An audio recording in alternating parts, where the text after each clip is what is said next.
LBC presenter attacks inexcusable mistakes and criticises decision to dump Rwanda scheme in act of political spite.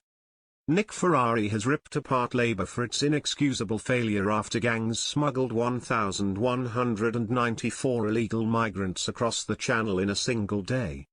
Saturday's warm weather led to the highest total of people making the perilous journey on a single day so far this year, beating the previous record of 825 set earlier this month. The shocking figure means 14,600 people have been smuggled across the water so far in 2025, a 30% rise compared to the same point last year. Home Secretary Yvette Cooper has blamed favourable weather conditions for the increase, pointing to the higher number of red days, periods of calm weather when crossings are more viable. But speaking on his LBC show on Monday, Ferrari blasted the government's inexcusable, shambolic failure to stop the crossings. He said Rishi Sunak and the Conservatives idiotically promised to stop the boats but said Labour now stand accused of actually managing to get it almost worse in just the 11 months or so they've been in. Defence Secretary John Healey conceded that Britain had lost control of its borders and admitted it was like a taxi service. After pointing out that Channel crossings were up 42% from a year ago, Ferrari said Labour's new Border Security Command, designed to crack down on arrivals, had achieved nothing. He also attacked Prime Minister Sir Keir Starmer's decision to ditch the Conservatives' Rwanda scheme, where illegal arrivals would have been transported to the African country. "I don't know whether the Rwanda scheme would have worked. We'll never know. But it seemed to be dumped in an act of political spite," said the presenter.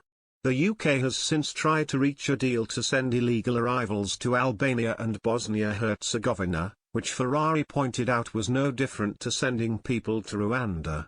"They were too stupid, too driven by political motives to see it," he said. There has been fury at France's lack of action over the Channel crisis, with figures suggesting Paris has intercepted fewer than 40% of migrants attempting the crossing so far this year, despite a £480 million funding agreement with the UK to help block departures. Shadow Home Secretary Chris Philp said the record number of arrivals on Saturday was a day of shame for Labour and showed Sir Keir's party has completely lost control of our borders. He added, "They scrapped the Rwanda deterrent before it even began and now the boats won't stop coming. So far, this is already the worst year on record. Labour have failed on every front, and Britain is paying the price." A Home Office spokesperson said after Saturday's arrivals, "We all want to end dangerous small boat crossings, which threaten lives and undermine our border security. The people smuggling gangs do not care if the vulnerable people they exploit live or die, as long as they pay, and we will stop at nothing to dismantle their business models and bring them to justice. That is why this government has put together a serious plan to take down these networks at every stage, through intelligence sharing under our Border Security Command, enhanced operations in northern France, and tougher legislation in the border security, asylum, and immigration bill."